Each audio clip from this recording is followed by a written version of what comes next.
భగవంతుడు 25వ తారీఖున గీత గురించి మాట్లాడడం జరిగింది. సో ఆ సందర్భంగా మనం భక్తులందరము భగవద్గీత యొక్క సారాంశం గురించి సో వెంకటపతి ప్రభు ఒక ఫార్మాట్ లో ప్రజెంటేషన్ చేశారు, సింప్లిఫైడ్ వర్షన్ లో. అది మనందరికి భక్తులందరికీ కొన్ని రోజులు వరుసగా మనం చెప్పుకుందామన్నారు. అది అయిన తర్వాత అంటే మొత్తం చెప్పడం భగవద్గీత కష్టతరమైన ప్రక్రియ అయినప్పుడు కూడా సాధ్యమైనంత వరకు మనము చెప్పడానికి ప్రయత్నిస్తానని చెప్పారు Prabhu. Yes Prabhu, go ahead. We'll start off with the prayers. Om Ajnana Trimirandasya Gnananjana Salakaya Chakshurunmilitam Yena Tasmai Shri Gurave Namaha. Namo Vishnu Padaya Krishna Presthaya Bhutale Srimate Jaya Pataka Swami Niti Namini Namacharya Padaya Nitaya Krupa Pradayini Gaurakata Dhamadaya Nagara Grama Tarini. Namo Vishnu Padaya Krishna Presthaya Bhutale Srimate Bhakti Vedanta Swami Niti Namini Namaste Saraswati Devi Gauravani Pracharini Nirvisesha Shunyavadi Pasyatya Deshatarini. Jai Sri Krishna Chaitanya Prabhu Nityananda Shri Advaita Gadadhara Shivasadi Gaura Bhakta Vrinda. Hare Krishna Krishna Krishna Hare Hare Hare Rama Rama Rama Hare Hare. So welcome to all the congregational devotees and welcome to all my God brothers and God sisters. First of all, let me speak that I'm not really qualified to speak on Bhagavad Gita because I don't have the complete self-realization. But I take it as a service and for my own purification. I'm hoping that this sessions will help me out as well to elevate my own consciousness. And I beg forgiveness from senior Vaishnavas if I commit any mistakes or not able to explain any particular subject matter properly, and forgive me as considering me as a child. Hare Krishna. Okay, so we'll get started with our class today. The different topics that we're going to cover are primarily based on search for happiness, and also the important aspect we're going to cover is, does God exist? Does God exist? And is Scripture the word of God? And who is God? And he's a person, he's an in-person. What does he have a form? And also we're going to cover, who am I? Am I this body, or I'm outside this body? What is my nature? The science of the soul. And we're also going to learn about the law of karma. As we see that sometimes we observe that good things happen to bad people. So why that happens? And so law of karma will be explained. And in Bhagavad Gita, Krishna has given us a lot of different yoga systems, and among them, which is the topmost yoga that we're going to learn. And finally, we're also going to learn how practically we can apply the teachings of Bhagavad Gita in our day-to-day life. Hare Krishna. Prabhu. Hare Krishna. భక్తులందరికీ స్వాగతము. వెంకటపతి ప్రభు చెప్పారు భగవద్గీత చెప్పడానికి నాకు అర్హత సరిపోదని. So అయినప్పటికీ కూడా నన్ను నేను శుద్ధిపరచుకోవడానికి, నాలో భక్తి పెంపొందించడానికి ప్రయత్నిస్తానని చెప్పారు. ఏదన్నా అపరాధాలు జరిగితే భక్తులందరినీ క్షమించమని అడిగారు. సో ముఖ్యంగా మనము ఈ భగవద్గీత గురించి ప్రభు చాలా ముఖ్యంగా పాయింట్స్ గా డివైడ్ చేశారు. ఈ రోజు ఈ క్లాసులో మనం తెలుసుకునే దాని గురించి మొదటగా భగవద్గీత యొక్క ఉపోద్ఘాతం చెప్తారు. తర్వాత మనం సంతోషంగా ఉండడానికి ఏమి చేయాలనే దాని గురించి చెప్తానన్నారు. తర్వాత భగవంతుడు ఉండాడా లేడా, ఉంటే ఎక్కడ ఉండారు, తర్వాత ఈ యొక్క గ్రంథాల గురించి, తర్వాత భగవంతుడు ఉంటే ఎలా ఉంటాడు, అతనికి రూపం ఉందా, రూపం లేదా, అలాంటి విషయాల గురించి మాట్లాడతారు. తర్వాత 4గో విషయంగా మనం ఎవరమే, మనము శరీరమా లేకపోతే ఆత్మస్వరూపులమా అనే విషయం గురించి మాట్లాడతారు. తర్వాత చాలా మంది అడుగుతూ ఉంటారు, ఎందుకు నేను చాలా మంచి వ్యక్తిని కదా, అయినప్పటికీ నాకే ఎందుకు చెడు జరుగుతున్నట్టు అనిపిస్తుంది, చెడు వాళ్ళందరూ సంతోషంగా ఉంటున్నారు కదా అనే అదే సిద్ధాంతం గురించి మాట్లాడతారు. అదే కర్మ సిద్ధాంతం అని అంటారు. దాని గురించి ప్రభు మాట్లాడతారు. తర్వాత యోగా యొక్క ముఖ్య ఉద్దేశం ఏంటి, ఉన్న యోగాలన్నింటిలో కూడా ఉత్తమమైనది, ఉన్నతమైన యోగా పద్ధతి అనేది ఏంటి అనేది తెలుసుకుంటాము. చివరగా మనము ఈ యొక్క భగవద్గీత నేర్చుకున్న తర్వాత దీన్ని మన ఆచరణలో, మన జీవిత విధానంలో మనం ఎలా దీన్ని ఆచరణలో పెట్టి మనము మన యొక్క జీవితాన్ని ఆనందమయం చేసుకోవాలనే దాని గురించి చిట్ట చివరిగా నేర్చుకుంటాం. Okay, is my audio clear, Prabhu? Is it clear for everyone? Yes, Prabhu, it's clear. It's clear. All right, we'll move on. Thank you, Prabhu. So now today we're going to hear about the importance of human life. We all see that there are different living entities around us, and we are one among them. And among all the living entities, we try to now figure out what is common among human beings and animals. The most important common things that we observe is that we do eating, we sleep, we procreate, and we also do defense, for our own body and our near and dear ones, right? So these are the common things that we as humans do it. At the same time, we also see that animals as well do the same things. Same thing, eating, sleeping, procreating, and defending. Even animals do that. But we do it probably at a higher degree. Now, let us see what is the difference between, sorry, Prabhu, continue.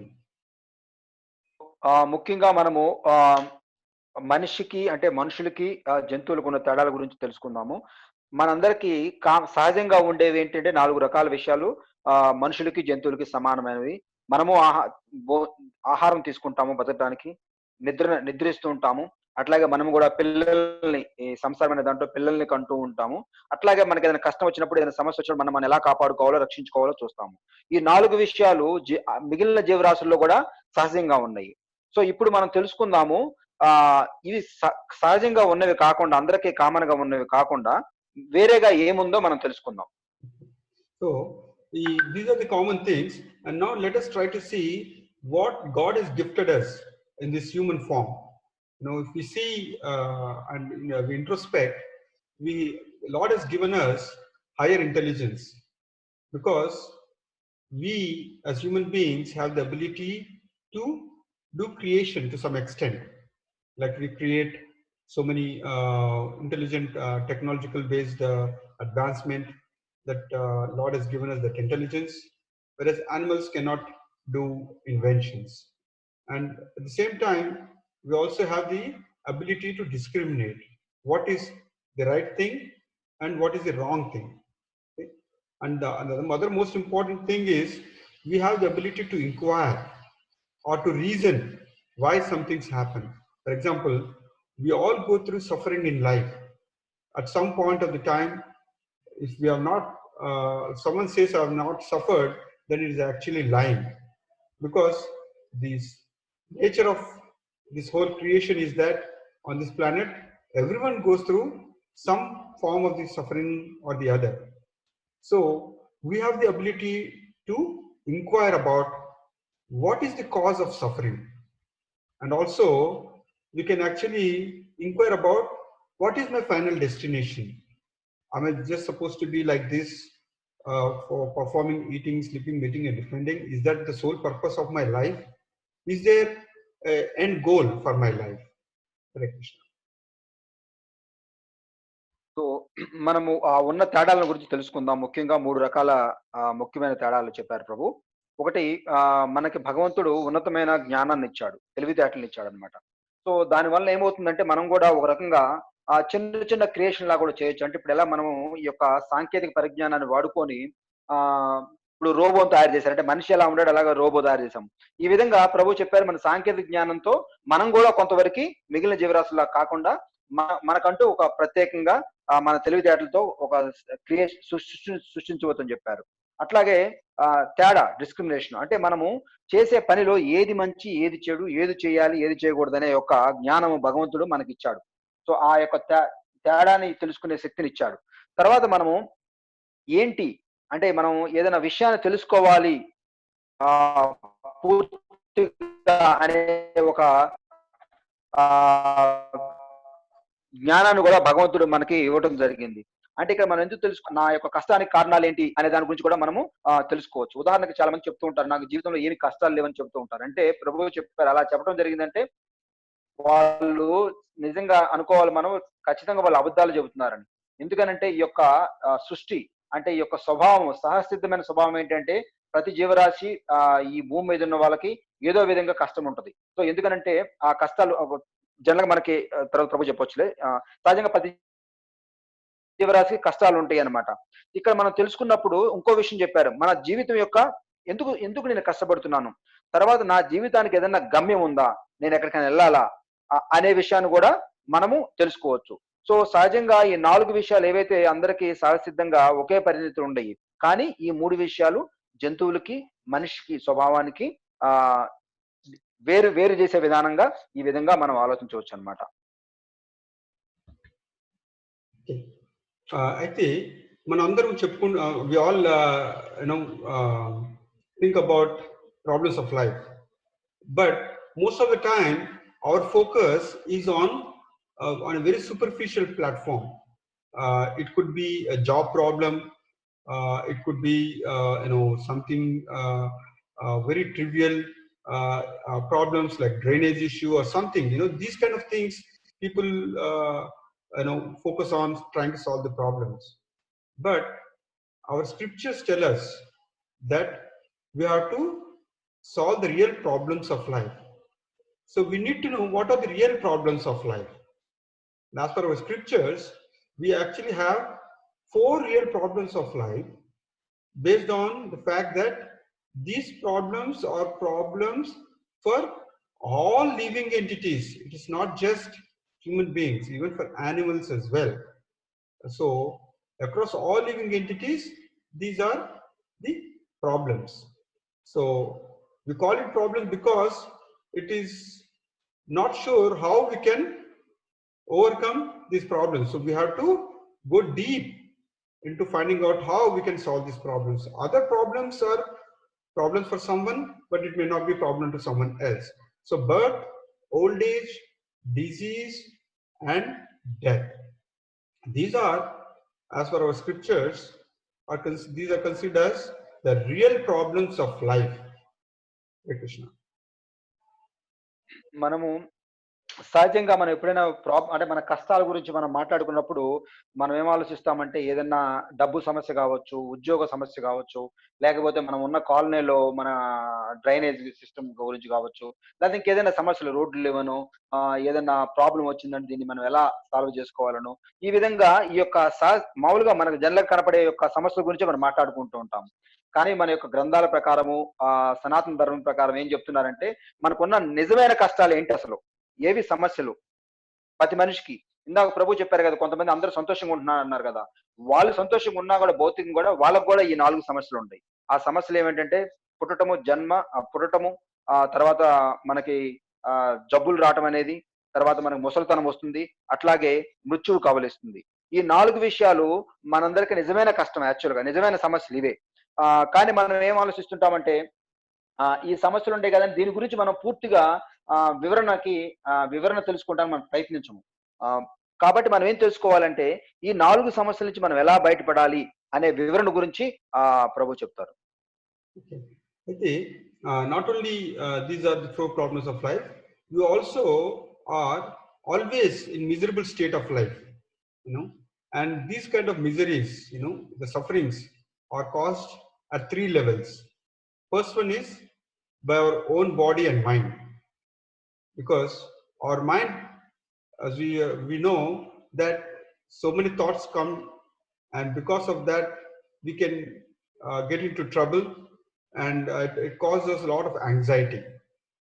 So the first one is one's own body and mind, and second, the cause of miseries is when we get sufferings from other living entities. As we know, just in our home itself, there might be some mosquitoes, that are troubling us, or even cockroaches or rats, So some form of the other living entities can cause trouble to us.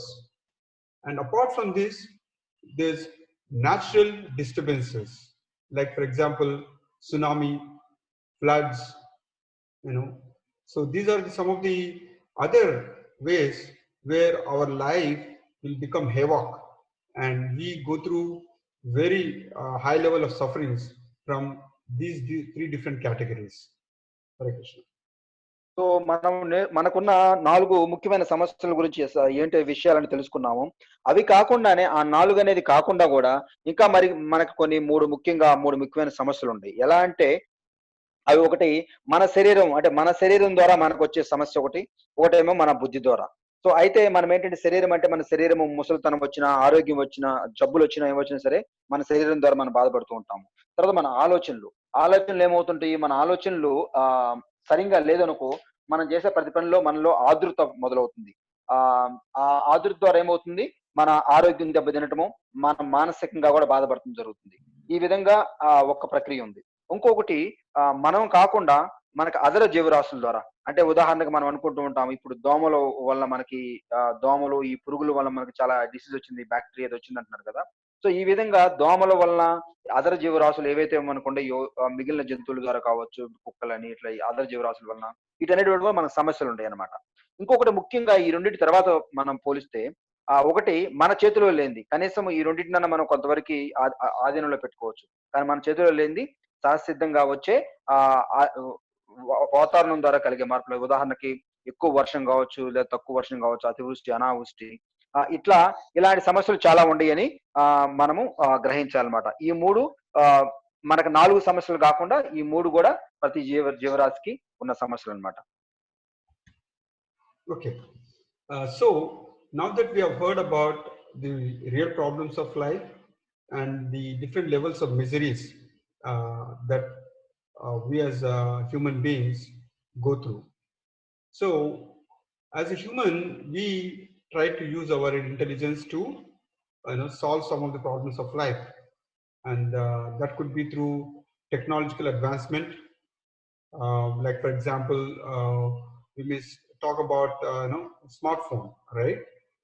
It has to some extent, if we see, it has helped us to able to better organize ourselves, better able to connect with some people, but if we go deep into it, it does not really address the real problems of life and real miseries of life.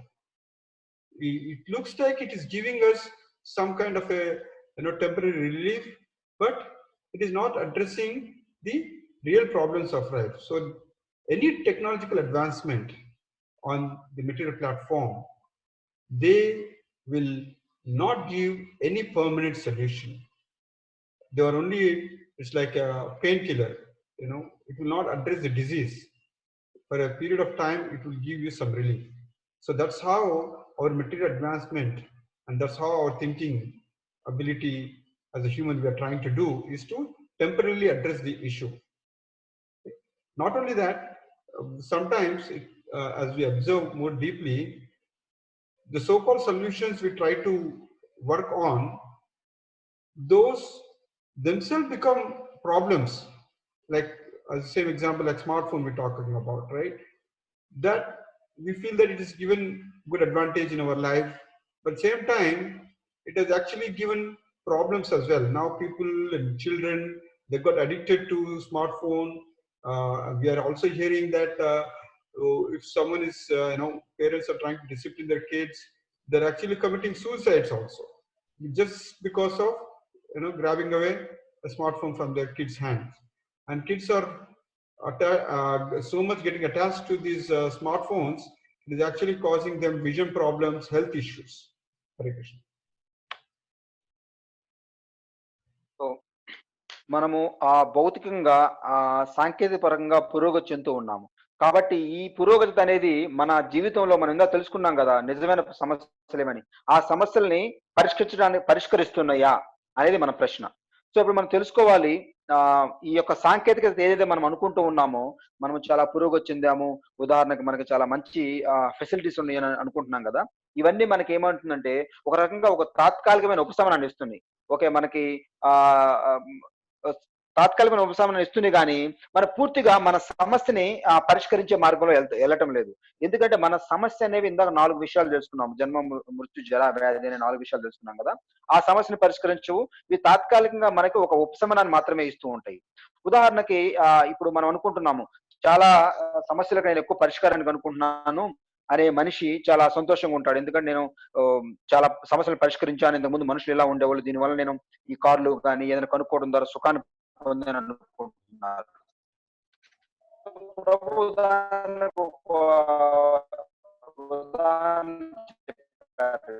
ఈ సమస్య ఈ ఈ సాంకేతికత అనేది ఎంత పురోగతి చెంది మనకి ఇప్పుడు మన కూర్చొని ఫోన్ ద్వారా మన క్లాసులు వింటూ ఉంటాం. మార్పులను బట్టి అంటే ఉదాహరణకు పిల్లలు ఉన్నారనుకోండి. వాళ్ళు దీనికి కొద్దిగా బానిసత్వం లాగా అయిపోతున్నారు. ఆడటం అనేది కావచ్చు, వాళ్ళగా చూడటం అని.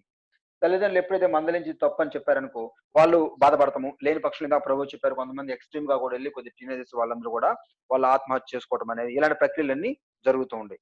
కాబట్టి ఈ సాంకేతికత అనేది మన నిజమైన సమస్యని పరిష్కరించట్లేదు. ఓకే. కొద్దిగా ఉపశమనం మాత్రమే ఇది ఇస్తుంది. కొద్ది సుఖాన్ని ఇస్తుంది అంతే.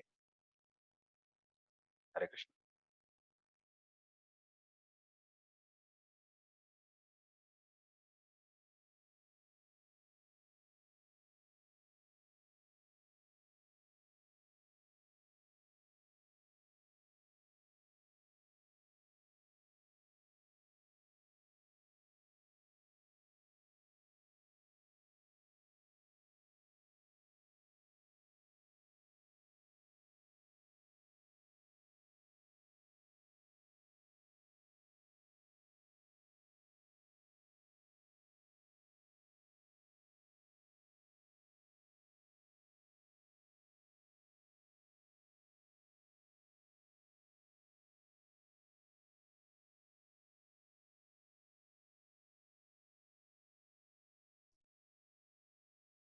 Hear you? Venkatpati Prabhu, are you there with us? Okay. Hare Krishna. Can you hear me now, Mataji? Yes, now we can hear Prabhu. All right. It's almost Okay. since 1 minute we couldn't hear you, Prabhu. Okay. Because the connection was out, so I had to reconnect. So as we're continuing on this topic of happiness, when we interview people who are very famous and very rich, and when we ask them that, are you really happy? Is your every day, every moment of your life, with all the riches that you have, are you experiencing happiness? So when we hear from them, they share that they're actually leading a very lonely life and actually they are not really happy. And what they would say finally is that I wish I did not have so many engagements. I wish I would have stayed in a small hut, just be content with what I can manage. So similarly, if we try to go and ask a person who's living in to a poor man who's living in a hut, then we ask him, are you happy with what you are? He would say, no, I'm not happy. I wish I had cars, bungalows, I had money. I think that will make me happy. So in reality, we all are going through the fact that we consider what we see around us will make us happy if we own them or if we try to exploit them. So our happiness is based upon looking around other things and other people, and we think that since they are happy, if we take from them or do activities like they do, we'll become happy. So that is our understanding of happiness these days.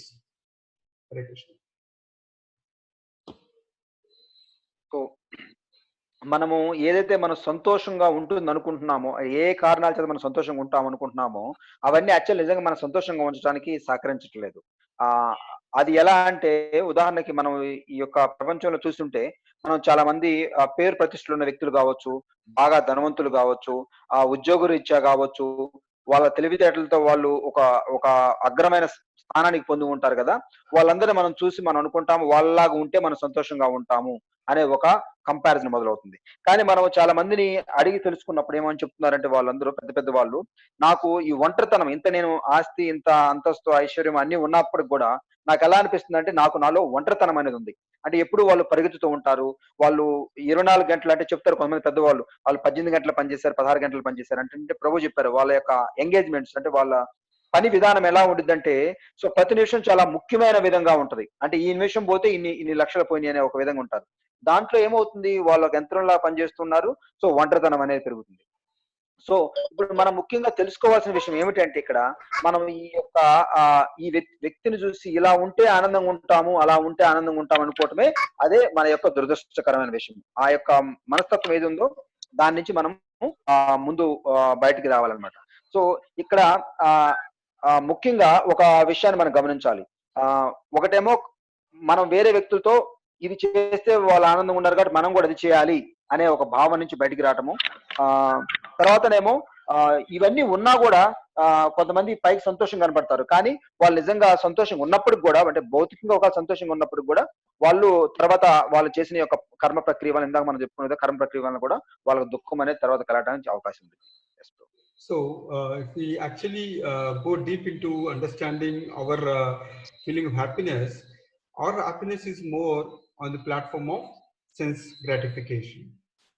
So, we have eyes, ears, nose, tongue, and the feeling of touch. So, these are our 5 senses through which we try to acquire knowledge. So, and we experience happiness. So we think that by engaging these in what we see around us, what we hear around us, what we taste, the different kind of foods, and by having, when we say touch, it could be associating with other women, so these are the different kind of platforms that we try to experience our happiness just to make our feelings happy, our eyes happy, our ears happy. So in other words, our happiness is completely based on this material body. That is all we are currently now engaged in. Hare Krishna.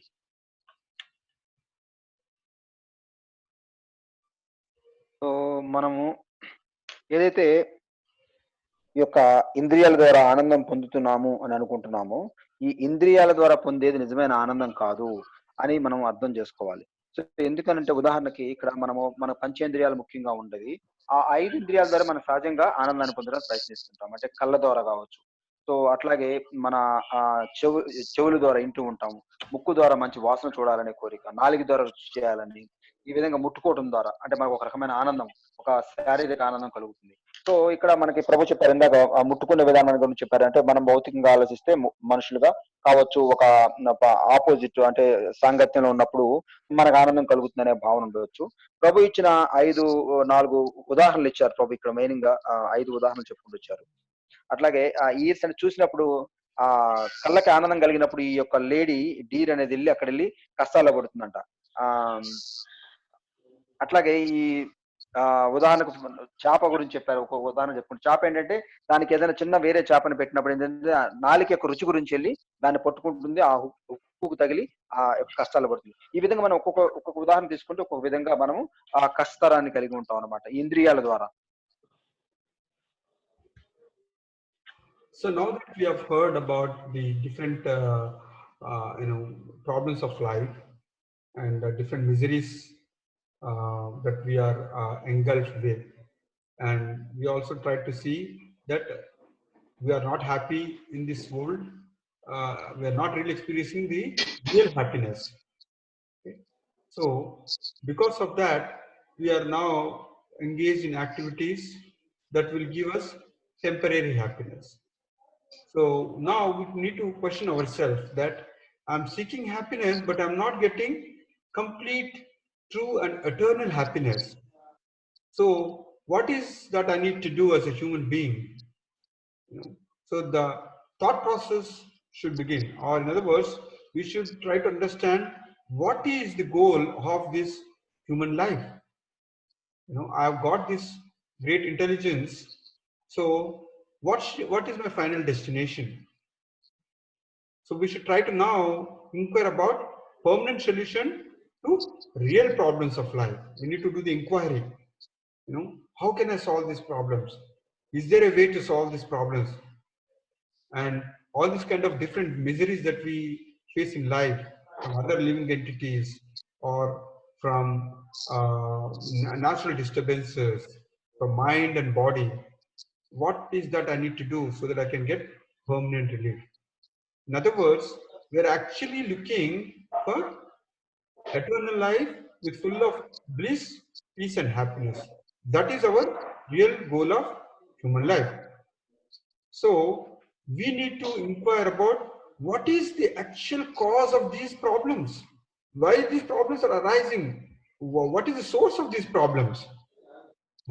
So once we go to the root of the problem, then we can try to actually find the solutions. Hare Krishna.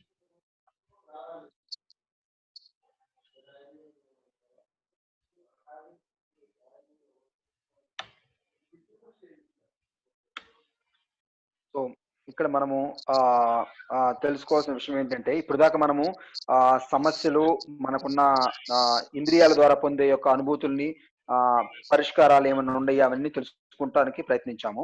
ఇప్పుడు మనం ముఖ్యంగా తెలుసుకోవాల్సిందంటే మనిషి యొక్క జీవన విధానానికి ముఖ్యమైన గమ్యం ఏంటి, మనిషికి ముఖ్యమైన గమ్యం ఏంటి అనేది మనం తెలుసుకోవాలి. ఇప్పుడు మనం ముఖ్యంగా అనుకున్నాము ఈ యొక్క ధనము, ఐశ్వర్యం కావచ్చు, శక్తి కావచ్చు, పేరు ప్రతిష్టలు ఇవన్నీ ఉంటే ఆనందంగా ఉంటాం అనుకున్నాం.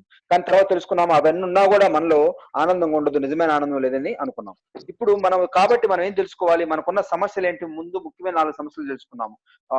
జన్మ, మృత్యు, జర, వ్యాధి. అంటే మనం పుట్టటము, చావటము, ముసలితనము, ఈ 4 గురించి మనం ఎలా ముదికి బయటపడాలి, దానికి ఏమన్నా పరిష్కారం ఉందా అని తెలుసుకోవాలి. తర్వాత ఇంకో విషయం ఏంటి, మనము మనకి శరీరం ద్వారా కలగవచ్చు లేదా ప్రకృతి ద్వారా వేరే మనుషుల ద్వారా కలిగే యొక్క దాని నుంచి మనమేమైనా విముక్తి పొందుతామా అనేది కూడా మనం ఒక పరిష్కారాన్ని ఎత్తుక్కోవాలి.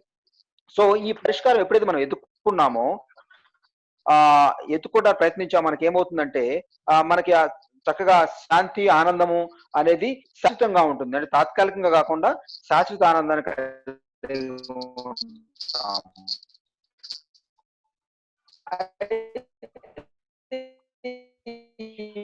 ఎలా ఆనందాన్ని పొందే సమస్యకి మూలాధారాలు ఎక్కడ ఉన్నాయి, సమస్య ఏంటి, ఆ సమస్య యొక్క మూలం ఏంటి మనం తెలుసుకోవాలి.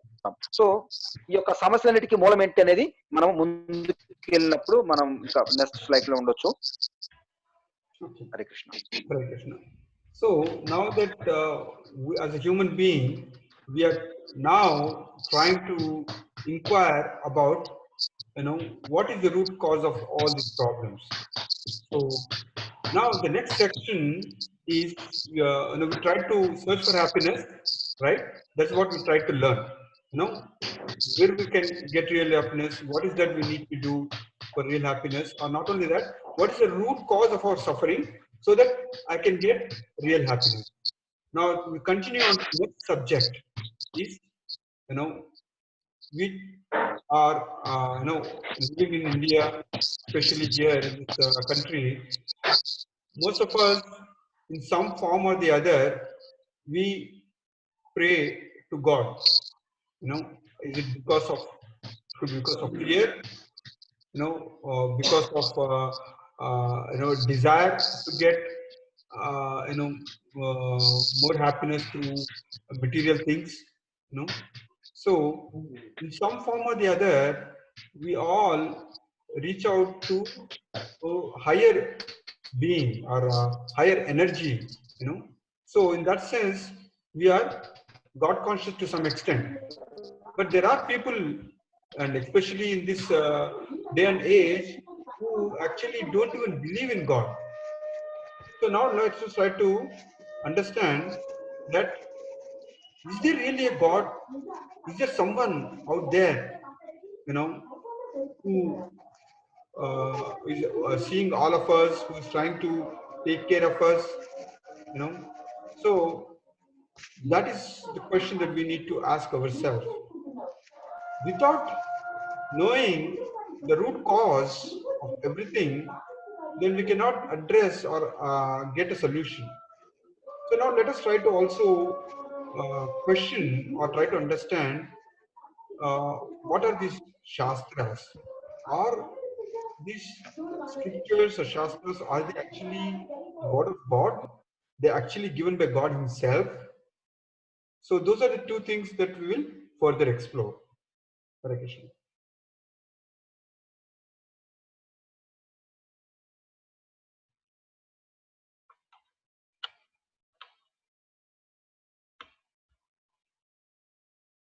Hare Yes, Krishna. Prabhu. Yeah, can I continue, Prabhu? Yeah, Prabhu.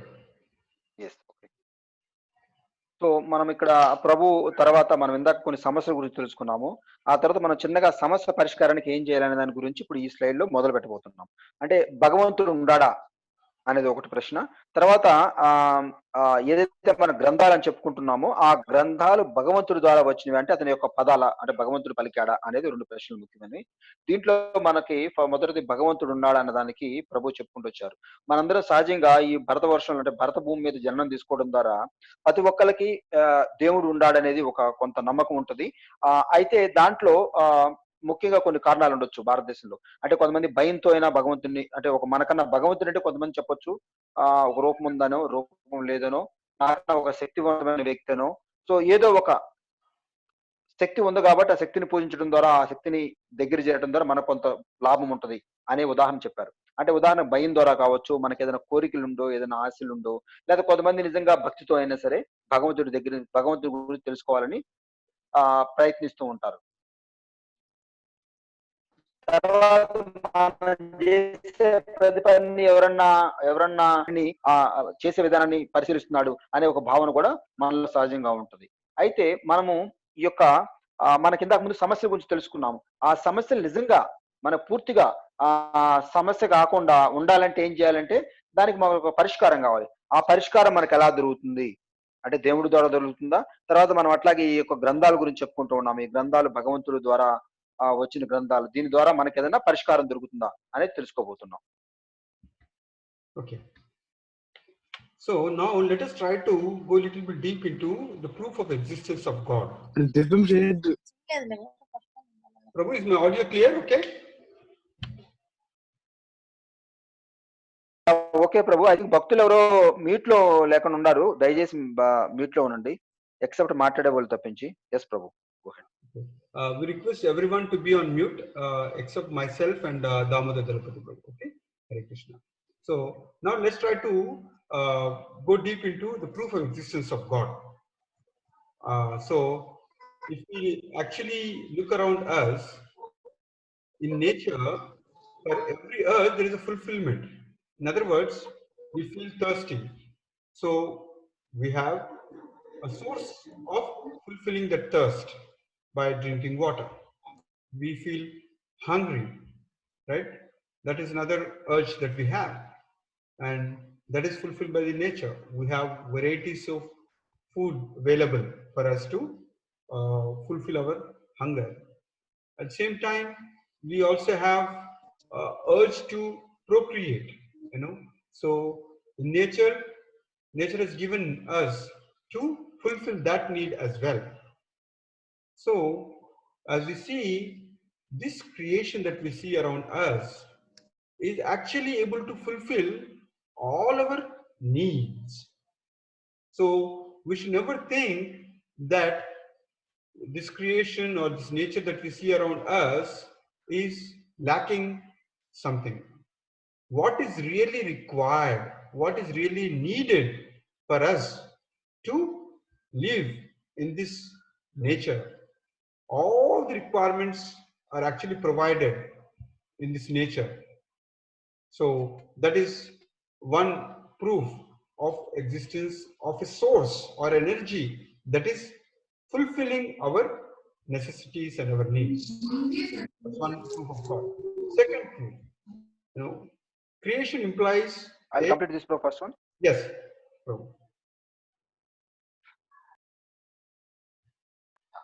So ఇప్పుడు మనం ఇందాక 2 ప్రశ్నలు చెప్పుకున్నాము. ఆ ప్రశ్నలో మనము భగవంతుడు ఉండాడా అంటే భగవంతుడు ఉండాడని అనటానికి మనకి ఏమి కారణాల ద్వారా మనం భగవంతుడు ఉన్నాడని అనుకుంటున్నాము. సో దాంట్లో ప్రభు 3 విషయాలు మొదటి స్లైడ్‌లో పెట్టారు. దాంట్లో ముఖ్యంగా మనకి చాలా కోరికలుంటాయి. మనందరికి సహజంగా ఈ యొక్క శారీరక కోరికల గురించి. ఉదాహరణకి మనము ఒక ఆకలయిందనుకో తినటానికి భగవంతుడు అన్ని ఇంద్రియ ఆహార పదార్థాలన్నీ సమకూర్చి పెట్టాడు. అట్లాగే మనకు దాహమైంది. ఈ యొక్క నీరులో ఉన్న రుచి భగవంతుడి ద్వారా మనకు తెలుస్తూ ఉంది. అట్లాగే ఈ సృష్టి అంటే భగవంతుడు మనం ఈ పిల్లల్ని అంటే ఈ యొక్క సృష్టిని మనం ఎలా పిల్లల్ని కనటం ద్వారా ఇవన్నిటికి కూడా కావాల్సిన విషయాల్ని మనకు కావాల్సిన విధంగా ఈ దేహాన్ని అన్నిటిని అంతా ఆహ్, చేయబడి ఉంది. సో మనకి ఏవైతే ఈ యొక్క ఆహ్, ఆహ్, ప్రకృతి ద్వారా మనం పొందుతూ ఉన్నామో మనకి కావాల్సిన అన్ని విషయాలు ప్రకృతి ద్వారా మనకి భగవంతుడు సమకూర్చాడు. కాబట్టి ఇవన్నిటిని మనకు సమకూర్చింది ఒక ప్రకృతి అనేది. అంటే ప్రకృతి ఉంది కాబట్టి ఈ యొక్క సమకూర్చిన విషయాల ద్వారా మనకి కావాల్సిన కోరికలనేవి తీరుతూ ఉన్నాయి. ఆ విధంగా మనం అర్థం చేసుకోవచ్చు దీనంతటికి కారణం భగవంతుడున్నాడని. Okay. Next is creation implies a creator.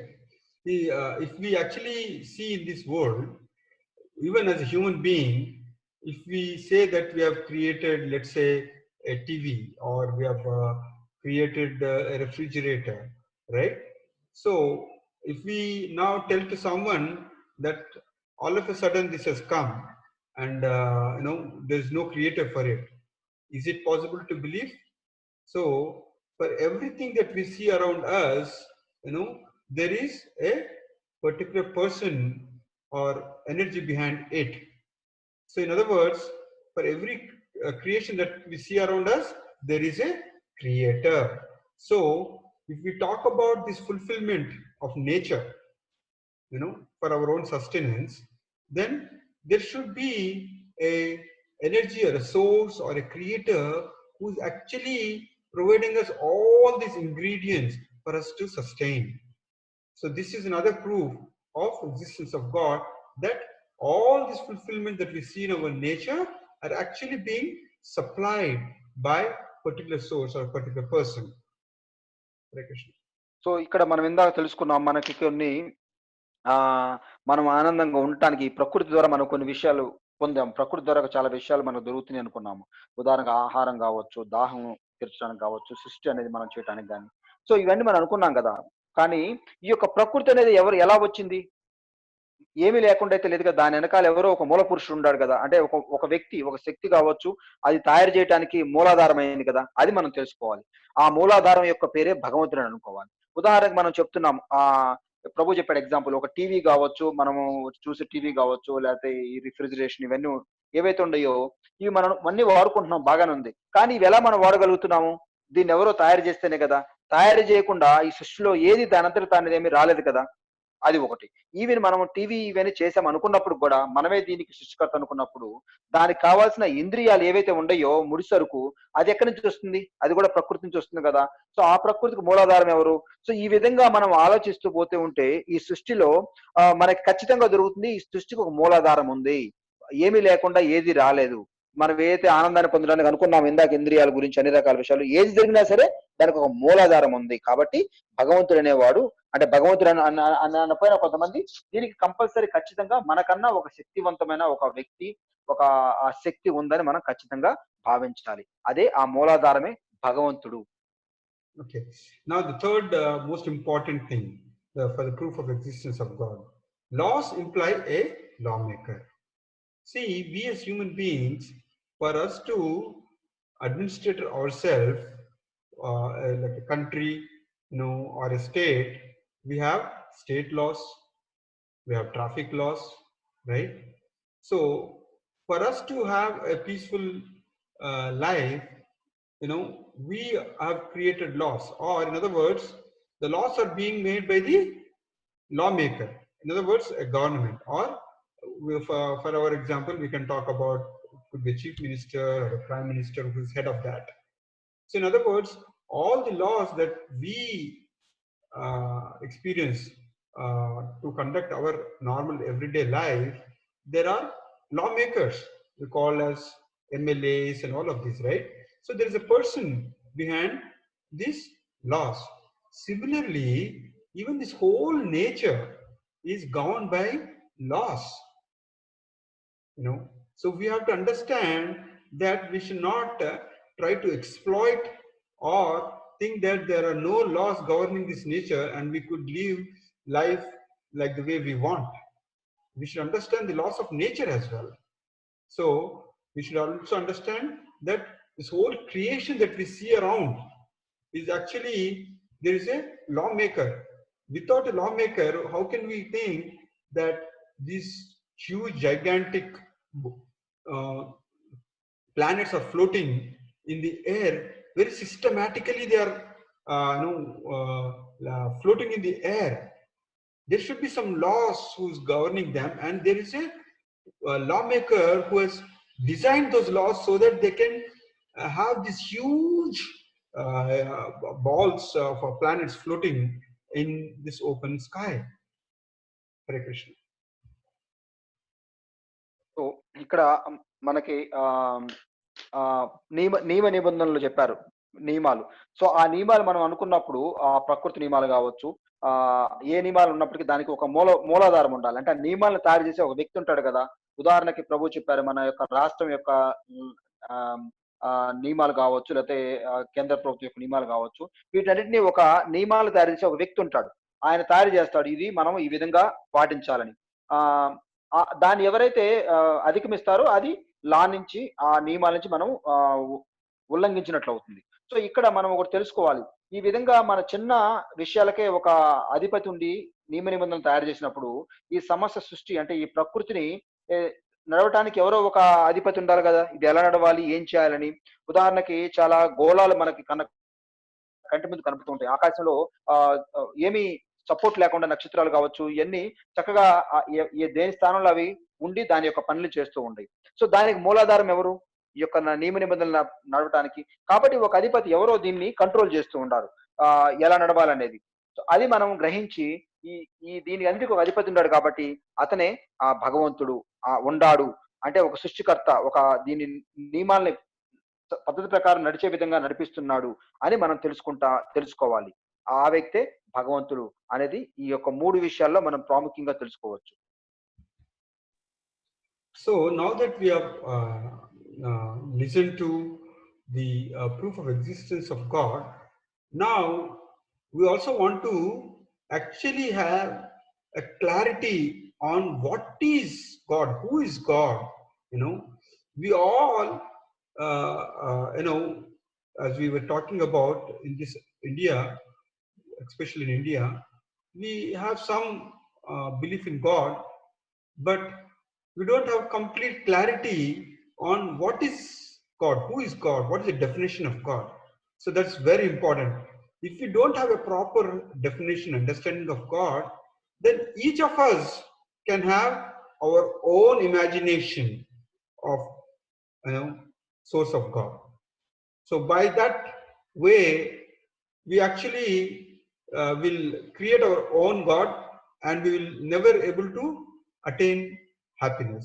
So it's very important we actually go ahead and try to understand the real definition of God, so that all of us can then try to know the actual source. Hare Krishna. So మనందరికి అంటే ఇప్పుడు మనం తెలుసుకుందాము, ఒక మూలాధారం గురించి తెలుసుకున్నాం. ఇప్పుడు మనం భగవంతుడు అంటే ఎవరు అనేది మనం తెలుసుకోవాలి. ముఖ్యంగా మన భారతదేశంలో శాశ్వతంగా మనందరికీ ఒక నమ్మకం ఉంది, భగవంతుడు అంటే ఎవరు అనే ఒక కొంతవరకు మనకు ఒక జ్ఞాన అవగాహన ఉందన్నమాట. కానీ మనకి పూర్తిగా అవగాహన లేదు. అంటే అసలు అతను ఏంటి, అతను ఎలా ఉంటాడు, అతని యొక్క నిర్వచనం ఏంటి, ఇవన్నీ మనకు పూర్తిగా తెలియదు. తెలియనప్పుడు ఏమవుతుంది, మనం ఓకే ఇలా ఎవరో చెప్పారు కాబట్టి ఇలా ఉండొచ్చు, అలా ఉండొచ్చు అని ఊహా లోకంలో మనం భగవంతుడికి ఒక నిర్వచనం ఇస్తాం అనమాట, భగవంతుడు ఇలా ఉండొచ్చు అని. కాబట్టి దానివల్ల ఏమవుతుంది, ఇప్పుడు మనం చూస్తూ ఉన్నాము చాలా మంది ఎవరికి వాళ్ళు భగవంతుడిలాగా వాళ్ళు తయారు చేసుకుంటూ ఉన్నారు. సో దాంట్లో ఏమవుతుంది, మనకు ఆనందం అనేది జరగదు, ఎప్పుడు మనం ఆనందాన్ని పొందలేము. ఎందుకంటే నిజమైన భగవంతుడు కాకుండా మనం ఊహించుకున్న ఏదైనా సరే మనకు ఆనందాన్ని ఇవ్వదు. కాబట్టి మనం ముఖ్యంగా భగవంతుడు అంటే ఎవరు అనే విషయాన్ని మనం ముందు తెలుసుకోవాలి. అప్పుడు మాత్రమే మనం పూర్తి ఆనందాన్ని, దాని యొక్క పూర్తి ఉపయోగాన్ని మనం పొందగలము. Okay, so in this slide we are seeing that this particular person is actually doing some form of meditation. Okay, so his meditation, he's calling, say here in this picture we are seeing is calling Durga Mata, Hey Ma. Is focusing his mind and concentration on the goddess Durga. Okay. So next slide, if we see on the side, he is also saying Hey Ma. Okay. On the side, we see this person also saying Hema, but he is actually thinking about his girlfriend Hema. Both are saying externally Hema, but this person is thinking Durga Mata, and this person is thinking his girlfriend. So it is very important that we understand the proper definition. Just because both are saying Hema doesn't mean that both are actually focusing their concentration on the same course. Hare Krishna. ఇక్కడ ప్రభు ఒక ఉదాహరణ చక్కగా picture లో చూపెట్టారు. మొదటి మనకి ఇచ్చిన పిక్చర్లు ఏంటంటే ఒక వ్యక్తి కూర్చొని చక్కగా ధ్యానం చేస్తూ ఉన్నాడు. అంటే దుర్గామాత గురించి ధ్యానం చేస్తున్నారు. హేమ అంటే హీమా అంటే మా అని పిలుస్తున్నాడు అనమాట. సో ఆమె మీద మనసును లగ్నం చేశాడు. అదే విధంగా ఇంకొక వ్యక్తి కూడా కూర్చొని ఉన్నాడు. కానీ అతను కూడా హేమ అని పిలుస్తూ ఉన్నాడు. కానీ అతను ఏం చేస్తున్నాడంటే అతని యొక్క ఫ్రెండ్ ని అంటే అతని యొక్క గర్ల్ ఫ్రెండ్ ని పిలుస్తూ ఉన్నాడు అనమాట. కానీ మనం చూసినప్పుడు బాహ్యంగా మనం చూసినప్పుడు ఇద్దరు జ్ఞానంలో ఉండారు. ఇద్దరు కూడా హేమ అని పిలుస్తూ ఉన్నారు. అది హీమా కావచ్చు హేమ. సో ఈ విధంగా పిలుస్తున్నారు. మనకేమనిపిస్తుంది అంటే ఓకే ఇద్దరు జ్ఞానం ఉన్నారు కాబట్టి ఏదో భగవంతుని పిలుస్తున్నారు అంటుంది. కానీ ఇక్కడ 2 స్లైడ్స్ లో 2 రకాల పరిణితిలో వాళ్ళిద్దరూ ప్రవర్తిస్తూ ఉంటారు. So now we go and try to understand the real definition of God. So these are the most 4 important points that we all need to understand that actually define who is God. Okay? If someone have to be a God or some energy has to be a God, then it has to be the ultimate source of everything that exists, that we can perceive or even we don't perceive. That should be the source of everything. In other words, for God, there should be no other source. So that is the most first important point we need to understand. He is the source of everything and he himself does not have any source. First one. Second one, he should be the supreme controller. He should be able to control everything that we can think about. It could be this nature, it could be these living entities, anything that exists in this whole creation. He should be the supreme controller. So if someone claims that he is supreme controller, then without himself being a supreme proprietor, you cannot call him to be a controller.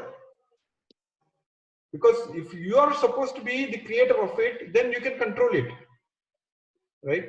So the next definition is a supreme proprietor. In other words, he is the owner of everything. He is the creator of everything. Since he is the creator of everything, or that energy is the creator of everything, then he knows how he has created, so he knows how to control it also. And the final, the most important point, he is a supreme enjoyer. Since he is the creator and the proprietor of everything, and is the controller of everything, and is the source of everything, obviously he is the supreme enjoyer because he owns everything. So for us in this world, for us to say that I am the enjoyer, we should try to see that do we have these different other important aspects of that. So even if we are saying that we are enjoying, say, AC, air conditioning environment, are we the supreme enjoyer? No, we have not created AC. We are not, we have purchased a AC unit, to make ourselves comfortable, and we claim ourselves to be enjoyer, and we speak about, I'm having a great life, but we cannot claim ourselves to be the creator of that particular AC unit. So we understand that who fits these 4 important definitions, who has these 4 important qualities, that person or that energy we can call it as God. So we should not be cheated in this world to someone simply says that I am God. We see in these days, in India at least, there are so-called Babajis and Swamis who claim themselves to be God. And we should now apply these 4 aspects to them and ask them, okay, are you the supreme controller? Are you the supreme proprietor? So when we question them, we can clearly get the answer that they are not. So we should not be falling trap into these so-called Swamis and Babajis. Hare Krishna.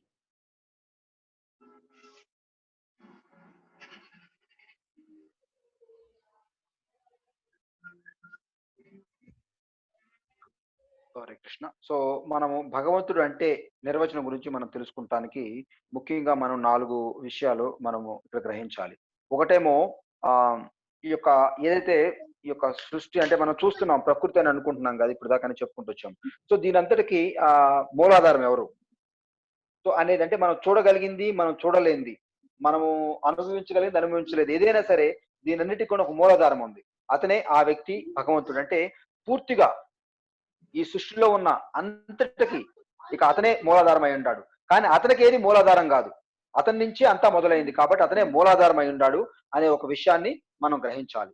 తర్వాత అలాంటి వ్యక్తి ఎవరైతే అన్నిటికీ మూలాధారం అయి ఉన్న వ్యక్తి ఈ యొక్క తయారు చేసి అతనే దాన్ని సృష్టించాడు కాబట్టి అతని ఆధీనంలోనే మొత్తము అంతా నడుస్తూ ఉంటది.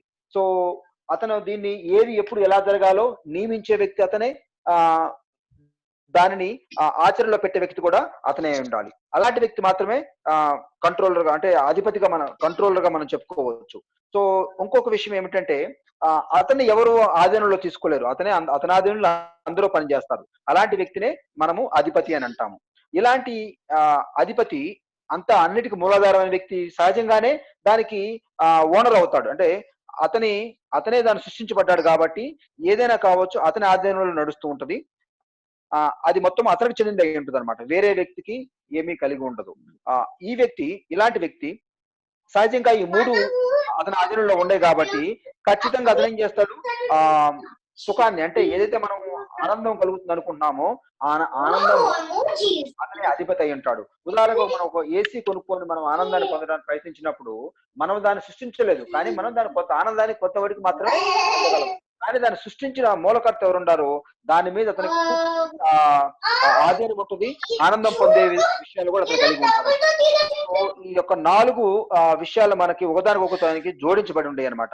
అంటే అతనే అధిపతి అయి ఉంటాడు, అతనే దాన్ని సృష్టించాడు, అతనే దానికి మూలాధారం అయి ఉంటాడు, వీటన్నిటిని కూడా అనుభవించే వ్యక్తి కూడా అనమాట. సో మనం చూస్తుంటాం చాలా మంది బాబాలు వీరు మనం చూస్తుంటారు.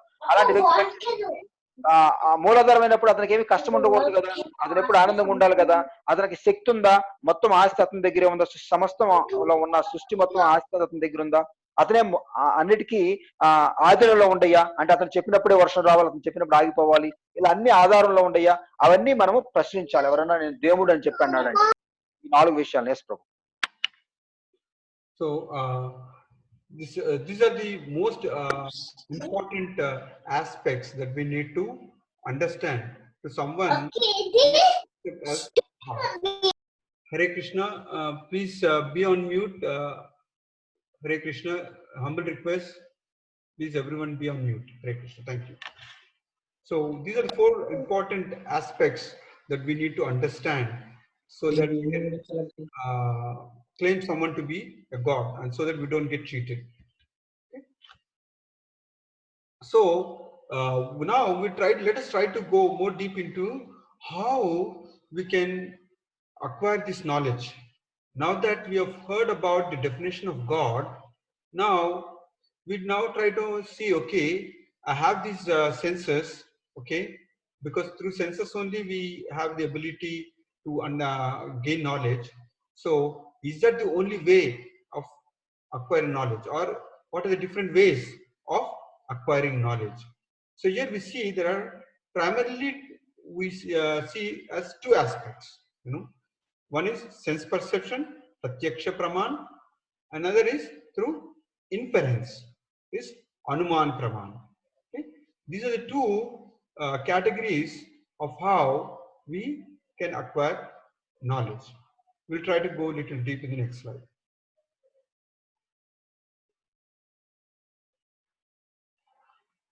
Right. మనము ఇక్కడ తెలుసుకుంటున్నాం కదా! ముఖ్యంగా ఇప్పుడు మనము ఆహ్, భగవంతుడంటే ఎవరో ఏంటి ఒక నిర్వచనం తెలుసుకున్నాం. అతని లక్షణాలేంటి, ఏంటి అతను అధిపతా కాదా అని తెలుసుకున్నాం. ఇప్పుడు మనము మామూలుగా తెలుసుకున్నాము. ఇప్పుడు దాన్ని మనం యాక్చువల్‌గా ఎలా మనము ఆహ్, నమ్మాలి? అంటే పరిణితిలోకి తీసుకోవాలి అనే దానికి కొన్ని ఆధారాలు అంటే మన సైంటిఫిక్ మన అంటారు కదా! ఇది నేను చూస్తేనే నాకు నిజం కలుగుతుంది అనే ఒక భావన కలుగుతుంది. ఆ విధంగా ఆధారాలు ఉండయన్నమాట. సో, దాంట్లో ఆ 3 రకాల మొదటగా మనం ఫస్ట్ చెప్పుకున్నాము. మనకి జనరల్‌గా మన శరీరానికి ఏదైతే మన యొక్క ఇంద్రియాలకి అనుభూతి పొందుతుందో ప్రత్యక్షంగా నేను చూస్తానో, అది నేను అనుకుంటాను యెస్. ఇది కరెక్టు. నేను ప్రత్యక్షమైన అనుభూతిని పొందాను గాబట్టి, ప్రత్యక్ష ప్రమాణం అన్నారు. నేను ప్రత్యక్షంగా అనుభూతి పొందాను కాబట్టి, ఇది కరెక్ట్ అని నేను నమ్ముతున్నాను ఎదుటి వాళ్ళు చెప్పింది అనేది ఒకటుంది. తర్వాత అనుమానం అనేది ఇన్ఫరెన్స్ అనుమానమైన ప్రక్రియలు అంటే మనం తెలుసుకుంటాం అన్నమాట. ఓకే. ఈ విధంగా ఆహ్, జరిగింది కాబట్టి, ఓకే. అవకాశం ఉన్నది అనే ఒక అనుమానం అనే ఒక ఆహ్, ప్రమాణం ద్వారా మనం తెలుసుకుంటానికి ప్రయత్నిస్తాం. Okay. Now let's go into the second aspect is called Anuman Praman.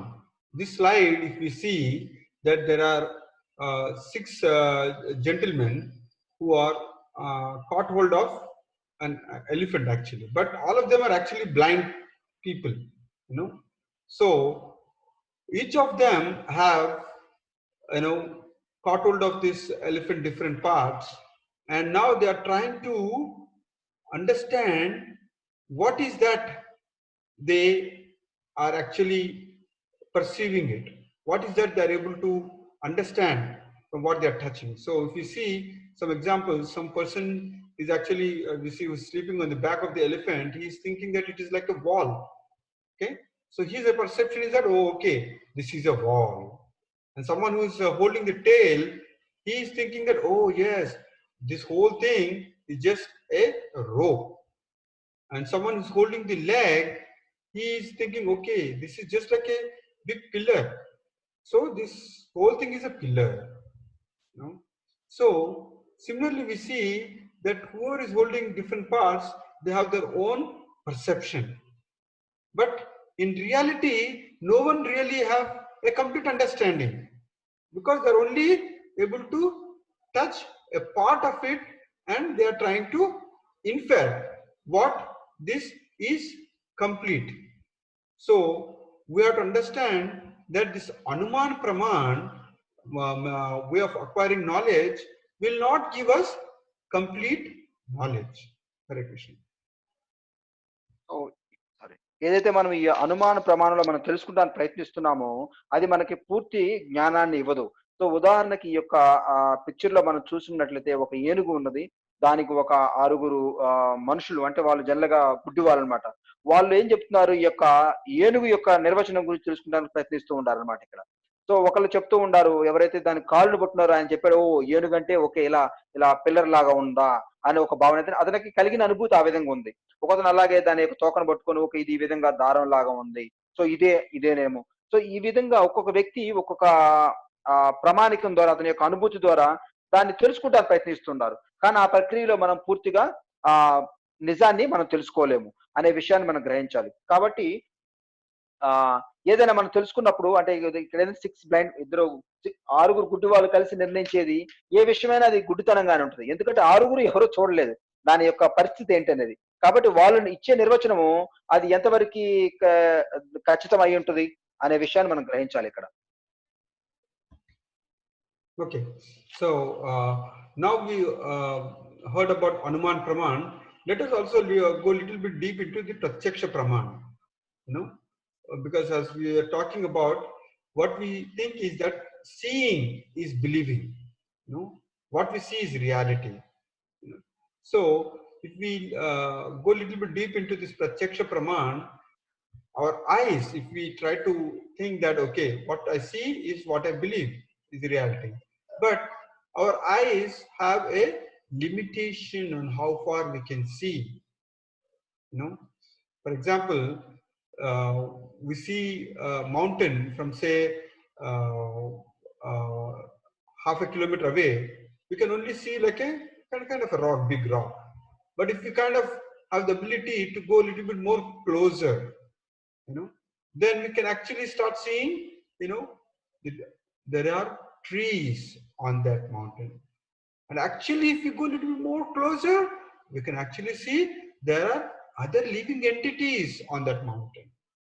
So if we think and we try to just completely depend on our eyes, which have a limitation of how much they can see, how far they can see, then we cannot just be dependent on our eyes to accept everything that we see. That's one aspect. Second aspect is also about our ears. Our ears also have a limitation with respect to, from science also has proved that it has a limitation of what sound vibrations it can hear. So if someone is doing lip movements, we cannot know what they are talking. Whereas other living entities like say bats, they have the ability to even listen to the minutest of sound. So as a human being, we have limitations on our senses to acquire the complete knowledge. So we have now understood that Anuman Praman will not give us a complete knowledge. Pratyaksha Praman also does not give us complete knowledge. Now there is the other important aspect is called Shabda Praman, word of authority. We'll go deep into it in the next slide. Hare Krishna. So మనం మొదట 2 విషయాల గురించి తెలుసుకున్నాము. దాంట్లో మనం అనుకుంటాం ప్రత్యక్ష ప్రమాణం అంటే మనం చూసింది. మనం ఏమంటాం, ఏదైతే చూశానో అది నేను నమ్ముతాననే భావన కలిగి ఉంటుంది. సో దాన్ని మనం తీసుకున్నప్పుడు సహజంగా మనం కొన్ని ఉదాహరణలు ప్రభు చెప్పారు. మనం ఏవైతే ముఖ్యంగా మనం నమ్మే విషయం ఏంటి, కంటికి సంబంధించింది. ఒకవేళ మనం కళ్ళతో చూసామనుకోండి, కళ్ళకు కూడా కొన్ని యొక్క పరిమితి ఉంది. అంటే ఇంతవరకే దీని యొక్క శక్తి అనేది ఉంటుంది. ఉదాహరణకి మనం ఒక 1/2 కిలోమీటర్ దూరం నుంచి చూసినప్పుడు ఒక కొండని మనం ఏమనుకుంటాం, ఒక పెద్ద కొండ లాంటిది అంటాం. ఇంకా కొద్దిగా ముందుకెళ్ళినప్పుడు మనకి దగ్గరికి వెళ్ళినప్పుడు దాని మీద ఉన్న చెట్లు అవన్నీ కనబడతా ఉంటాయి. ఇంకా మనం కొద్దిగా ముందుకెళ్ళటం జరిగిందనుకో, దగ్గరగా కొండ దగ్గరికి వెళ్తా ఉన్నాం అనుకో, మన కంటికి ఏమనిపిస్తుందంటే కొన్ని జీవరాశులు కూడా ఉండేవి అని. అట్లా మనం దగ్గరికి వెళ్ళే కొద్దికి ఏమవుతుంది, కొండ మీదకి వెళ్ళినప్పుడు పూర్తిగా కొండ మీద ఉన్న చిన్న చిన్న విషయాలు, గడ్డి కూడా అలా చూడగలం. కాబట్టి మన కళ్ళు అనేవి మనని చూసింది కాబట్టి అంత దూరం చూసినప్పుడు ఒక నిర్ణయాన్ని ఇచ్చింది, దగ్గరికి వచ్చినప్పుడు ఒక నిర్ణయాన్ని ఇచ్చింది. ఈ విధంగా మన యొక్క కళ్ళ యొక్క నిర్ణయము సందర్భాన్ని బట్టి మారిపోతూ ఉంది. అట్లాగే మనం చెవుల ద్వారా వింటూ ఉన్నప్పుడు కూడా ప్రభు చెప్పారు కొన్ని జీవరాశులు అంటే మనకు ఒక శక్తి ఇచ్చాడు భగవంతుడు. అట్లాగే కుక్క అనుకోని చెప్తారు, మైన్యూట్ లెవెల్లో ఉన్నా కూడా కొన్ని 50 హెడ్స్ బిలో ఏదో ఉంటుంది, అది కూడా వినగలదని చెప్తున్నారు. అట్లాగే ఈ గబ్బిలాలు ఉంటాయి కదా, అవి కూడా చాలా మనం వినలేని కూడా కొన్ని చిన్న శబ్దాలను కూడా చక్కగా అవి గ్రహించి నిర్ణయాలు తీసుకోగలనమాట, ఎవరు వస్తున్నారు, ఏం జరుగుతుంది. సో ఈ విధంగా మన యొక్క ఇంద్రియాలు ఏవైతే ఉండయో ఇవన్నీ పూర్తిగా సంపూర్ణంగా లేవన్నమాట, అసంపూర్ణంగా ఉన్నాయి. ఎందుకంటే దానికి ఒక పరిణితి ఉందన్నమాట, ఇంతకన్నా దాటి అవి పని చేయలేవు. సో ఇలాంటి ఈ 2 ప్రక్రియలో మనం ఏదైతే ప్రత్యక్ష ప్రమాణంలో గాని అనుమాన్ ప్రమాణం ఏదైతే మనం చూసి తెలుసుకుందామనో, లేకపోతే మన యొక్క ఇంద్రియాల ద్వారా మనం పొందుదామనో, మనకి ఇంద్రియాల ద్వారా కలిగే తృప్తి ద్వారా మనం తెలుసుకుందామని ఈ 2 ప్రక్రియలో మనం పూర్తిగా మన యొక్క గమ్యాన్ని తెలుసుకోలేం, మనకి ఏది ముఖ్యమైన తెలుసుకోలేం. కాబట్టి మనం ముఖ్యంగా దేని గురించి తెలుసుకోవాలి అంటే చెప్తారు, శబ్ద ప్రమాణం అనే దాని గురించి చెప్తున్నాడు. ఇది శబ్ద ప్రమాణం అనే దాని గురించి మనం పూర్తిగా ఏమిటి, దీని యొక్క ప్రాముఖ్యత ఏంటి అనేది మనము ముందు రాబోయే శ్లోకంలో తెలుసుకుందాం. Okay, so the last category that we are now trying to understand is word of authority or Shabda Praman. As we are hearing that it comes from a perfect source. So Shabda Pramanam, as we are hearing, the source of this sound vibration or the source of this knowledge is actually coming from the original source. So this knowledge, Shabda Praman, is nothing but Vedic knowledge, and it is infallible because it has a perfect source. In other words, there are no mistakes in this Vedic knowledge because the Creator himself has documented the details of this knowledge and given through a Guru Parampara process from one person to another. So one who understands that this Vedic knowledge is actually coming from the perfect source who is the Creator he himself has given this manual of how to lead a life. That's the Vedic knowledgeable, and it is not having any flaws because it is not being manufactured by a human being. As we said, human beings, when we document something, it has defects in it because of our senses and because of not having complete knowledge through Anuman Praman as well. So that's the reason why this Vedic knowledge is the perfect source, because it is not manufactured or documented by a human being. As we talk about here, for example, some of the things that we hear in Vedic knowledge is human embryology. There is a complete clear documentation of how the life is growing in the womb of a mother. There's clear documentation what happens in the first month, what happens in the second month, third month, how the changes are happening of human embryo within the mother's womb. And not only that, the other important proof is about cow dung. Generally, if you see, any other living entity's excretion is very filthy and very unhygienic. Whereas our Vedas tell that cow dung is pure. For our human intelligence, we will be thinking that all excretion is waste and impure. But Vedic knowledge establishes the fact that cow dung is pure, it's hygienic. And science has tried to do some research, and actually they have also come to the same conclusion that cow dung has antiseptic properties. So someone have some injury, then you can apply cow dung and it actually can cure it. And it also talks about that earth is round. Vedic knowledge actually says it's a goal. We don't have to have scientists to figure this out, that earth is round. And Saptadweep, we have we have 7 islands. All these are already documented through Vedic knowledge from time immemorial. Hare Krishna. So మనము దీని గురించి ఈ శబ్ద ప్రమాణంలో మనం ముఖ్యంగా తెలుసుకుంటూ ఉన్నాము. ఇది శబ్దం అంటే భగవంతుడి ద్వారా వచ్చినది అనమాట, ఉచ్చరించబడింది. అది ఎలా అనేది మనం తెలుసుకుందాం. ఎందుకనంటే మనం ఇందాక చెప్పుకున్నాం, భగవంతుడు అంటే ఎవరని చెప్పుకున్నాము, అన్నిటికీ మూలాధారము, అధిపతి, సృష్టికర్త, అన్ని అతని నుంచే వస్తున్నాయని తెలుసుకున్నాము. సో అలాంటి వ్యక్తి అంటే ఏంటి, అతను చెప్పిన దాంట్లో ఏమీ తేడా ఉండదన్నమాట. అది ఒక విషయం గమనించాలి. సెకండ్, మన వేదాలంటే మన యొక్క జ్ఞానము వేదిక సంస్కృతి అని అనుకుంటున్నాం కదా, ఆ జ్ఞానం అనే దానికి ఎవరైతే పూర్తి పూర్ణత్వం కలిగిన వ్యక్తి చెప్పడం జరిగిందో, ఎందుకంటే సృష్టించింది అతనే, దీనికి కర్త కర్మ క్రియ అన్ని అతనే కాబట్టి అతని ద్వారా అతను చెప్పాడు, ఇది ఇలా ఉంది ఇది ఇలా ఉందని చెప్పారు కాబట్టి దాంట్లో ఏమి మనం సందేహించాల్సిన అవసరం లేదు. ఉదాహరణకి మనం మనిషిగా మనం ఏదైనా చెప్తున్నాం అనుకోండి, మనం తెలుసుకున్న విషయంలో మన కంటికి శరీరం కావచ్చు, లేకపోతే మన చెవులకు కావచ్చు, మన ఇంద్రియాలకి అన్నిటికీ ఒక లిమిటేషన్ ఉందన్నమాట. అది దాటి మనం అర్థం చేసుకోలేము.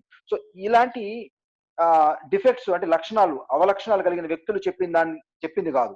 సో భగవంతుడు అంటే పూర్ణత్వం అనుకున్నాం కదా, మొత్తం అన్నిటికీ ఆధారభూతుడు అనుకున్నాం కాబట్టి అతను చెప్పాడు కాబట్టి అతని ద్వారా వచ్చిన జ్ఞానం అనేది పూర్ణత్వం కలిగి ఉన్నది. దాంట్లో ఏమి మనం సంకోచించాల్సిన అవసరం లేదు, మలినం అనేది కూడా ఏమీ ఉండదు. సో ఉదాహరణకి కొన్ని మనము ఆధారాల ద్వారా మనం తెలుసుకోవచ్చు. మనకు వేదాల్లో అంటే మన వేదిక సంస్కృతిలో ఏం చెప్పబడింది, ప్రభువుకు చెప్పారు, తల్లి గర్భంలో ఎలా మొదటి నెలలో నుంచి ఎలా తల్లి ఎప్పుడైతే పిండం అనేది మొదలవుతుందో, అండం నుంచి తయారవుతుందో, 1వ నెల 2వ నెల 3వ నెల ఎలా చిన్న చిన్నగా పరిణితి చెందుతూ వస్తుంది, తర్వాత అతనికి ఇంద్రియాలు చెవులు ఎలా వస్తుంది, తర్వాత అతనికి కాన్షియస్నెస్ ఎలా పెరుగుతుంది, ఏ నెలలో వస్తుంది. ఈ విధంగా మనకి ఈ 9 నెలల గురించి చాలా వివరణగా చక్కగా వేదాలు చెప్పింది. అదే విషయాన్ని ఇప్పుడు మనం సైన్స్ లో ఇప్పుడు మనము టెస్ట్ ద్వారా వెళ్తాము. ఓకే, ఇప్పుడు బేబీకి లోపల కళ్ళు ఫామ్ అయింది, లేకపోతే హార్ట్ చిన్నగా ఉంది, దాంట్లో హోల్ ఉంది, తర్వాత ఈ విధంగా కాన్షియస్నెస్ ఫీల్ అవుతుంది నువ్వు తిన్న పదార్థాలు. ఇవన్నీ ఇప్పుడు సైన్స్ ద్వారా టెక్నాలజీ తెలుసుకుంటున్నాం, సాంకేతిక పరిజ్ఞానం ద్వారా. కానీ ఇదంతా మనకు వేదాల్లో చెప్పబడింది, మన శ్రీమద్ భాగవతం చదివినప్పుడు మనకు చక్కగా చెప్పబడింది. ఇంకొక ఉదాహరణ కూడా మనం చిన్నది అర్థం చేసుకోవచ్చు. మనం మొన్న గోశాలకు కూడా వెళ్ళొచ్చాము. సో, మన సహజంగా దాని యొక్క పేడ ఏదైతే ఉందో అది దాని వల్ల చాలా ఉపయోగాలున్నాయి. మనం సైంటిఫిక్‌గా కూడా మనోళ్ళు చెప్తూ ఉండారు. ఆవు యొక్క విసర్జన ఏదైతే ఉందో మూత్రం గావచ్చు, మలం గావచ్చు, ప్రతిదీ మనకి జీవనాధారమై ఉంటది. ఉదాహరణకి దాని ద్వారా కూడా మన పంటల్లోనూ వాడతారు. చక్కగా పంట రావటానికి సహసిద్ధంగా సేంద్రియ విధానం అంటున్నారు. ఆ సేంద్రియ విధానం ద్వారా జరుగుతుంది. అట్లాగే అట్లాగే దాన్ని మనకేదైనా దెబ్బలు తగిలినా, ఏదైనా ప్రాబ్లమ్ ఉన్నా కూడా మనం యాంటీసెప్టిక్ అనేది వాడుతుంటాం. మనం పసుపెలా వాడుతుంటాం. అదే విధంగా ఈ యొక్క ఆవు పేడ కావచ్చు, అది మనకి యాంటీసెప్టిక్‌గా కూడా పనిచేస్తుంది. ఇంకొకటి దానికి ఆపోజిట్‌గా మన ఏ జీవరాశి అయినా తీసుకోండి సృష్టిలో. సో, ఆ జీవరాశి యొక్క వృధా అనేది అది మనకి చాలా దుర్గంధంగా ఉంటది. దాన్ని మనం భరించలేకుండా ఉంటది. సో, మనం ఎంత తెలివితేటలు అనుకున్న వ్యక్తి కూడా ఆ యొక్క వేస్టేజి చాలా దుర్గంధంగా ఉంటుంది. కానీ భగవంతుడు చెప్పాడు, ఇది సృష్టిలో ఈ విధంగా ఆవుది చాలా పూజనీయము. దానివల్ల పెద్ద ఉపయోగం ఉందని. అది ఎవరు చదివారో మనం తెలుసుకున్నాము. వేదాల్లో తెలుసుకున్నాము. అదే శాస్త్రీయంగా కూడా ఇప్పుడు శాస్త్రవేత్తలు దాన్ని నిరూపించి ఒప్పుకుంటున్నారు కూడా. తర్వాత ఇంకొకటి ఉదాహరణ మనం తెలుసుకోవచ్చు. భూగోళ్ అంటే భూమి గుండ్రంగా ఉన్నదనే విషయం మనకెవరు పెద్దగా ఎక్కువ చెప్పాల్సిన అవసరం లేదు. సహజంగా మనకు తెలిసిన ప్రక్రియే. అయితే దీనికి మనము వేదిక్ ప్లానెటోరియం వెళ్తే ఇక్కడ హైదరాబాద్ బిర్లా టెంపుల్‌లో కూడా చెప్తారు. సప్త ఋషులు మనకి లైట్స్ ఆఫ్ ఏజ్‌లో సప్త ద్వీపాల గురించి చూపెడుతూ ఉంటారు. అంటే అక్కడ కూడా మనకు తెలుస్తూ ఉంటది. ఇవన్నీ మనకి శాస్త్రీయ పరంగా కూడా అంటే మన భౌతికమైన శాస్త్రీయ పరంగా కూడా అది నిరూపించబడింది. యెస్, వేదాల్లో మన గ్రంథాల్లో ఏమి చెప్పారో అది ఖచ్చితంగా ఉన్నది అని. ఎందుకనంటే ఈ 3 విషయాలు మనం చెప్పుకున్నామంటే వేదాలు ఆ యొక్క పూర్ణ పురుషుడైన భగవంతుడు అంటే నాశనము లేదు అతనికి. అలాంటి వ్యక్తి ద్వారా మనం విన్నాము. అతని ద్వారా వచ్చింది. ఎలా వచ్చిందని చెప్తున్నారు మళ్ళీ. సో, పరంపర అని చెప్పారు. ఒక పరంపర పద్ధతి ప్రకారం వచ్చింది. భగవంతుడి నుంచి కింద అతని యొక్క దగ్గర నేర్చుకున్న వ్యక్తి, ఆ తర్వాత ఇంకో వ్యక్తి. ఆ విధంగా గురు శిష్య పరంపరలో మనకి మానవాళికి ఈ యొక్క జ్ఞానం అనేది అందించబడిందనమాట. సో, ఉదాహరణకు ఒక ఉదాహరణ చెప్పొచ్చు జనరల్‌గా. మన యాపిల్ ఉందనుకో, మ్యాంగో ఏదన్నా ఒక చెట్టు నుంచి కోసినప్పుడు మనం కింద పడేస్తే అది పగిలి డైరెక్ట్‌గా ఏదైనా నాశనం అవ్వడానికి ఛాన్స్ ఉంది. అదే ఒక వ్యక్తి అక్కడ కోసి దానికి దగ్గరలో ఉన్న వ్యక్తికి ఇచ్చి, ఆ వ్యక్తి నుంచి కిందకి అట్లా కిందకొచ్చినప్పుడు అది ఎలా ఉందో కోసినప్పుడు అదే విధంగా అదే పరిణితిలో కిందకొస్తూ ఉంటది. ఈ విధంగా ఈ జ్ఞానం అనేది మనకి పరంపర సిస్టమ్ ద్వారా మనకి వచ్చింది అని అర్థం చేసుకోవాలి. Okay, Prabhu, it's almost close to 1.5 hours. We'll continue the next. Nakunte ela antaru? Yeah, we will maintain the time schedule, Prabhu. What is the time? 8:30 is cut off, or what is the time now? No, 8:50, Prabhu. We'll stop here. Yeah, we will stop, Prabhu. We will maintain the time, Prabhu. Yeah. When we say 1 hour, 5 minutes plus or minus. So we will end the class here. We'll continue the next section of this presentation on Wednesday at 7:30. So we'll do prayers for all our congregation devotees for their well-being. At the same time, we also pray that Guru Maharaj health, stays fine, and not to have anyone go through any kind of effect from this corona, financial effect or health effect. So we'll all chant 3 times Hare Krishna Mahamantra together. Hare Krishna, Krishna Krishna, Hare Hare, Hare Rama, Rama Rama, Hare Krishna, Krishna Krishna, Hare Rama, Rama Rama, Hare Krishna, Krishna Krishna, Hare Hare, Hare Rama, Rama Rama, Hare Hare. Vanchakalpatarubhyascha kripasindhosya eva patitanam pavanebhyo Vaishnavebhyo namo namah.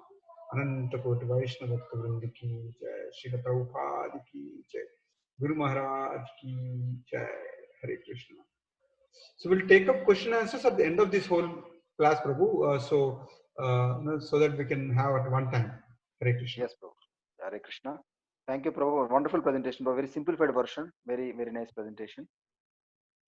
భక్తులందరూ ఈ యొక్క points అన్ని భక్తులందరూ రాసుకోండి. మనం కూడా ఎవరైనా భగవద్గీత చెప్పాలంటున్నప్పుడు ఈ బుల్లెట్ పాయింట్స్ లాగా మనం దీన్ని ఎలాబరేట్ చేయొచ్చు అనమాట. కాబట్టి ప్రభు ఇచ్చే ప్రెజెంటేషన్ ని అందరూ బుక్స్ లో కాపీ చేసుకుంటా ఉండండి. సో దట్ మనకు చాలా ఉపయోగపడుతుంది టీచింగ్ లో. I'll send this copy of this to everyone also, Prabhu. After end of the whole class, I'll send this so that everyone can have it and they can use it for their own revision. Hare Krishna. So we'll end the class, Prabhu. Thank you, Prabhu. Thank you, Radhika Mata, Sumadri Mataji, for organizing these wonderful classes. Even last week we had Prem Padini Mataji. Prem Padini Mataji class ila Prabhu. So చాలా మంచిది Mataji. So మనకు refresh అయినటువంటి basics అన్ని కూడా ఒకసారి. Thank you. Thank you, Prabhu. Hare Krishna. Hare Krishna.